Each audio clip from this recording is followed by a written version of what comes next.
Bob and Slim Show. Hey, fellas. John DiRenzo here. Hey, John. How you doing, dude? Man? I'm well, man. Hey, IPA Nation. Thanks for having me. No problem, man. Thanks for coming on. John, you're an actor. What's that, dude? So I'm checking out your show just recently. You know, we bumped into each other, I think, on Twitter, maybe? Yeah, Twitter was originally. Yeah, and you know, it's great. What an awesome IPM Nation is incredible. I didn't realize there was so much content available on there. Cool, dude. Yeah, it's a great station, and like it was one of the biggest moves we made going on there. I think we get about 3,000 listens per show on there. That is incredible. Congratulations, man. That's quite a move. So you have an interesting show. I love it. Thank you, man. Thank you. So you're an actor, a model, and a culinary professional, correct?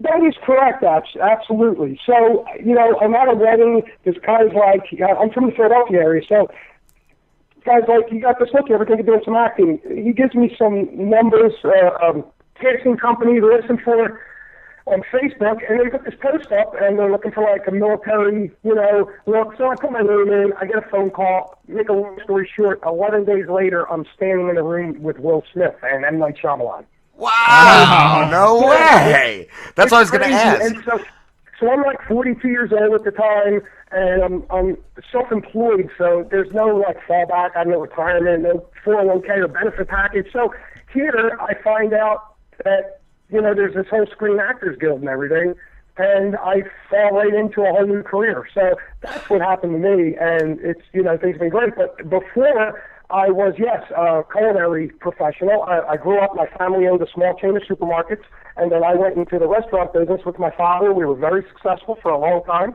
and now I've become an actor, and I'm starting to put those two together a little, and maybe some hosting opportunities. I am starting to create a cookbook designed about around the chefs of Philadelphia and things like that. So there's some interesting things going on. That's cool. I was going to ask, do you still own a restaurant? I do not. The restaurant business is tough, man. I mean, I did my hard 20 years. You know, wow, and and it's just that was good. I was good. I learned a lot, made a lot of great friends, and it made me who I am today. But wow, is it tough? You know, I worked as a consultant, helping people run their restaurants, train their staff, hire staff, you know, design menus, stuff like that. That's cool. Kind of like a Chef Ramsay. What's that? Kind of like Chef Ramsay in that one show. Yeah, kind of like. Did it for like a lot of mom and pop places. It was hard to get paid. I learned a lot. I didn't make a lot of money doing it, but what I took from that is the experience to be like, you know, to realize what I knew about the business and how I could pass it on and help others. And it was really a great experience. It got me some great experience. Cool. I was going to ask, what's the craziest thing you've ever seen in a kitchen? Like a fight or anything, like any injury or anything? I've seen fights. I've seen knives get thrown in the kitchen, like dangerous fights.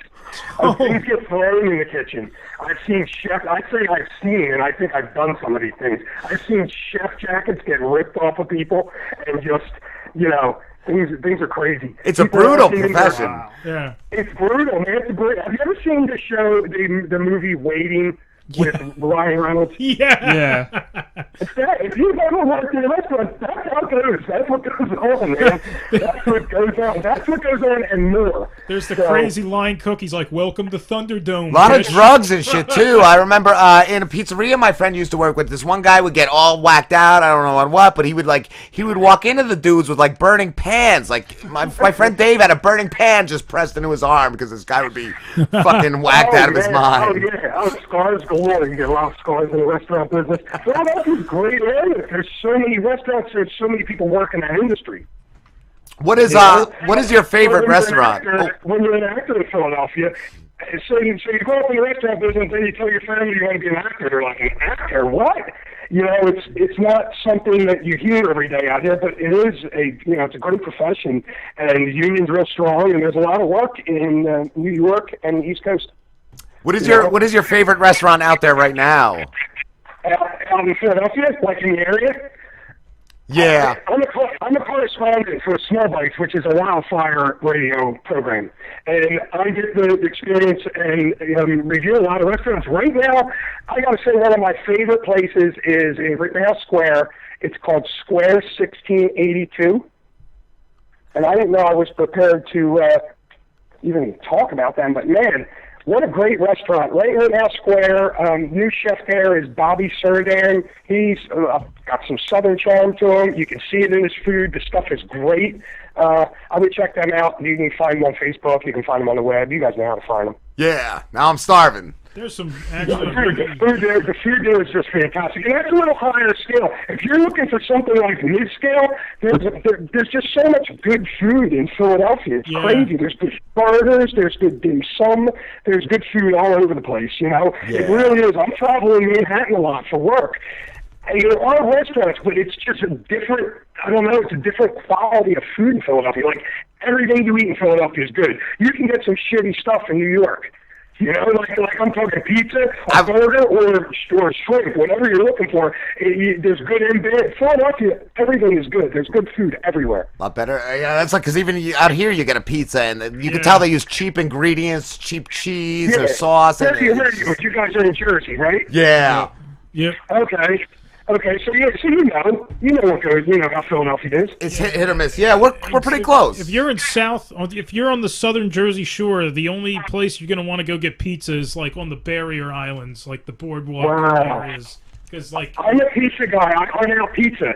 I love pizza, and I always want to try someone's plain slice. Give me a couple plain slices. Yeah. I've been disappointed in New York so many times for pizza, but in Philadelphia or somewhere else, you nail it. Wow. Yeah, really. What as far as acting, I've seen you've been on a lot. You've been in After Earth. You've been on Parks and Recreation, House of Cards. You were in Creed. What's been your favorite acting gig that you've had? Well, all the ones you spoke of, most of those roles were like featured background roles. They're all like big budget stuff. I haven't had a principal role on a big budget film or television show yet, but I've had plenty of principal roles on independent films, pilot television programs. I have had principal roles on national commercials and a lot of commercials, but film and television, you start out in the minor leagues and you work your way up, sort of. So, we're shooting right now and just finished a TV pilot in Camden. It's titled Chase Street. It's the story of Camden, New Jersey, when they were abandoned by the state. And there was like that whole vortex of drugs and political corruption, and that's going on. So they're in post-production now. They're going to be pitching that to all the major players that would want to pick stuff up. HBO, I think they were pitching it to like Netflix, stuff like that, Showtime, and all those type of distributors. It was written by Tom Freeman and Benny Brown. They're both of the area, and the directors was Will Smith's cousin Derek Hammond and Clifton Powell, who you may know from Pinky from the Friday series, or he was in Ray. I don't know if you remember him, but anyway, that was an incredible pilot that's going to be coming out, and it was shot locally. It sounds cool. Yeah, it's very cool. You can catch that on watchchasestreet.com, and you can see what's going on. They're also on Facebook at Chase Street. Chase Street. Awesome, dude. Definitely will check that out. And, I have a couple feature films that I'm super proud of that I worked real hard on coming out.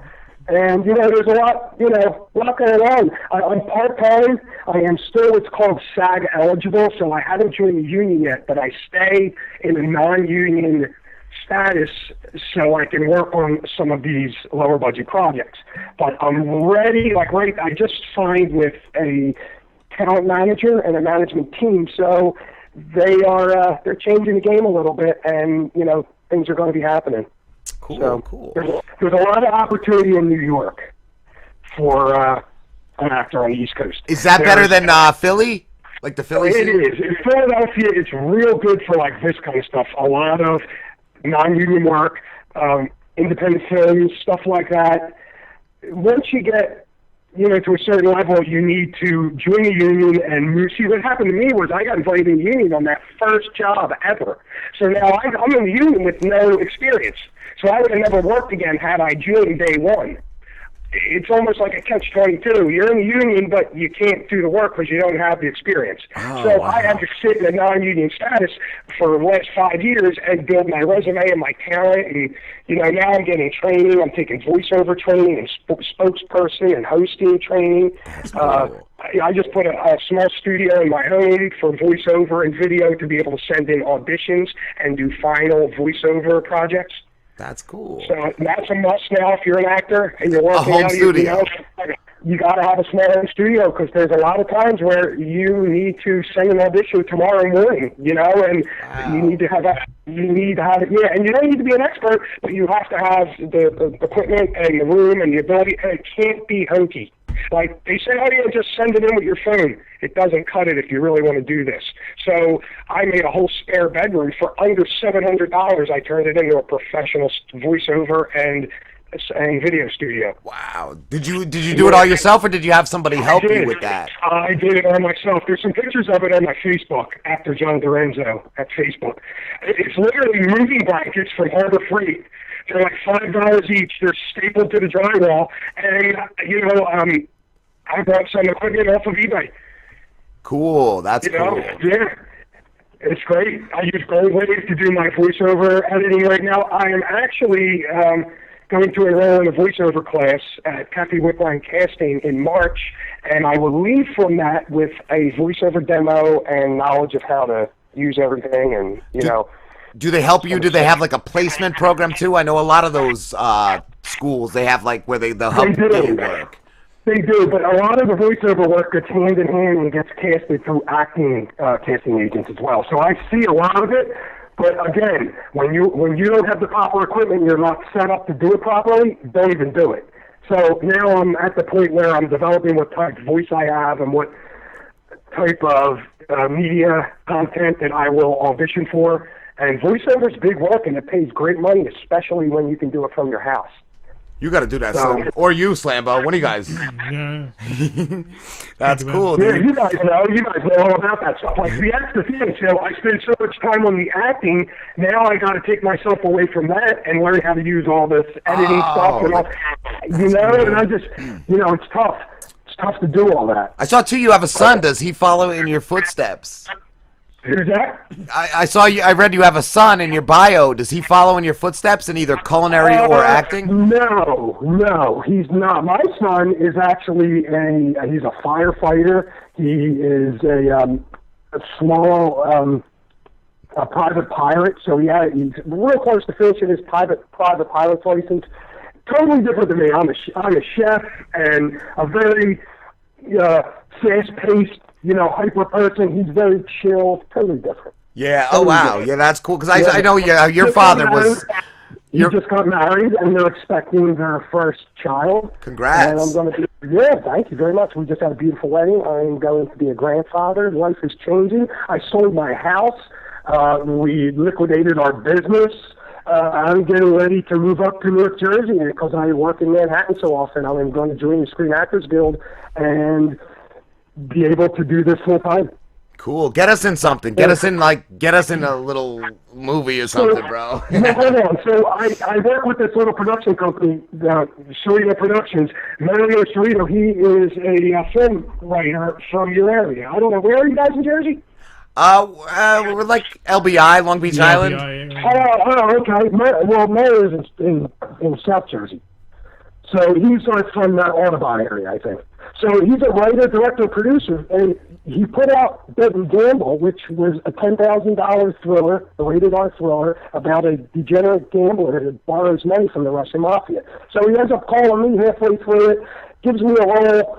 This film ends up coming out on Cox, Verizon, Comcast. Now it's available on Vudu, Amazon, Walmart, Google Play, and it's having a lot of success. That's awesome. Yeah, so now on the heels of that, we started going into production. I went along with him as an executive producer. He invited me onto the project. A second AD, cast and associate. His new film is The Listing. So the listing is about a successful realtor that gets blackmailed, basically. Okay, so it's a thriller. This film was made for under $20,000. So what's going on is, you guys know who Blumhouse is? Blumhouse Productions, the guys that did like Paranormal Activity, Purge. Okay, yeah. Okay, so they're like a new model of filmmakers. They produce high quality micro budget films.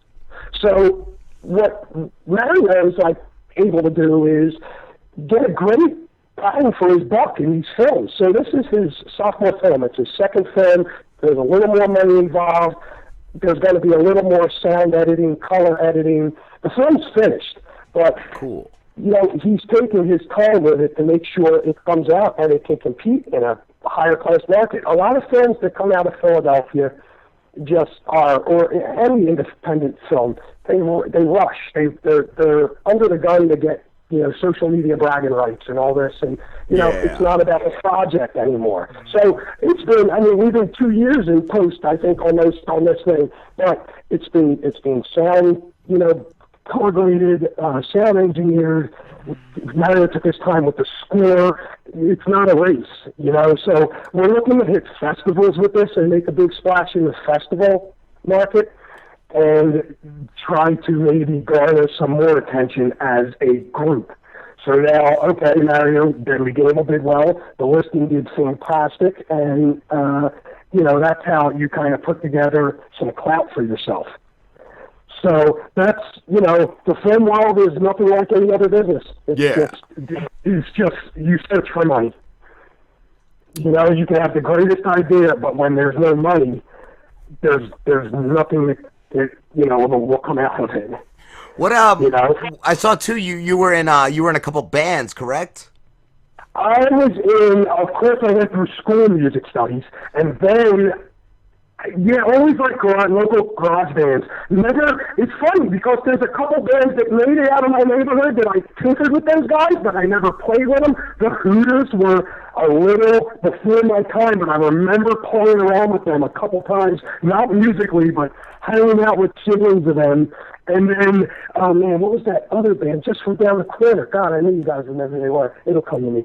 But my neighborhood, believe it or not, West Norton, Norristown, Pennsylvania, Span writes some decent music out of that little area there in the 80s.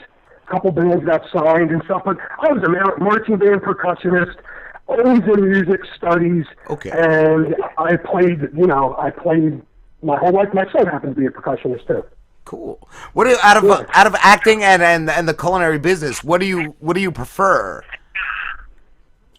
You mean in the entertainment, like the same? Do I like doing drama or hosting a food show? Maybe what's more comfortable to you? You know, what's more comfortable to me is I'm comfortable around food, to be honest with you. But it's tough because my love is, you know, I love drama. I love telling a story. I love the art of filmmaking more than, you know, I've been taking other credits as like assistant director and script supervisor and doing sound on some independent projects. It's not, I may not stay an actor. I may find myself into, you know, someday into the production side of the business. But as of right now, I'm having a lot of success in the food sort of entertainment part of the industry and realizing what I really do know and, you know, what it's worth. That's awesome. So I'm going to capitalize on that for now. I have a bunch of projects that are working, and I, of course, am always auditioning, but I'm not going to be doing a lot more steady work in the drama and television film market as much. I'm not going to be doing independence, in other words. I'm looking for, you know, paying work. Yeah. You know what I mean? So I'm just going to let it ride. So if stuff comes through, great. But I'm really concentrating on my cookbook and building my hosting credits and hoping my manager and I can put a great culinary reel together, and I can start auditioning, you know, in that market. When do you sorry. Go ahead. I was going to ask, when do you plan to have the cookbook out by? Right now, I'm writing a treatment and a proposal. So it's a whole process, like anything else. I didn't know much about the publishing industry until I got schooled. So I learned that they needed treatment and a profile together, and that's where I'm at. I wanted to see if there was interest first in my idea. There is. It's a hosted cookbook featuring working chefs of the Philadelphia region. So each chef they'll be the subject of a chapter. That's cool. Couple of recipes, links to their sites, techniques, but supported by online media content. So little videos, i.e. videos. We haven't worked out the details yet, but the publishers seem to like the idea. There's been nothing really like it other than ebooks. Yeah. And they said, great treatment. They said regional cookbooks do great, especially when you involve all the chefs, then they become your foot soldiers. They want to sell your book as well. Yeah, I like that. And the publishing business has changed through the internet and through creation of the World Wide Web, like every other business. And it is a lot easier to get your books out there and get them published and get them distributed. I'm finding out. So that's awesome. I'm enjoying that. But hey, anything that's working is hard work, and it's a lot of work. Do you have a title for the book yet? The working title I'm going with now is Chefs of Brotherly Love. Cool. I like that, dude. I like that. Right, so it's featuring Philadelphia chefs, their stories, recipes, and techniques, hosted by myself, John DiRenzo. Cool. John, real quick, somebody on Facebook, I think Slim just showed me, said to tell you hi from the Midwest, Rachel Aguilar. Tell Rachel I said, what's up? What's up? What's up? What's up? In the Midwest, I almost heard that. What's up? John, we have to wrap this up, dude, but thank you so much for talking to us. Thanks, I really appreciate it, guys. No, not a problem. Man. Where can everybody find you? You can find me at actorjohndirenzo.com and Facebook and Instagram, Actor John DiRenzo. Awesome, dude. Thanks again, man. See you guys. All the best. Have a good one, John.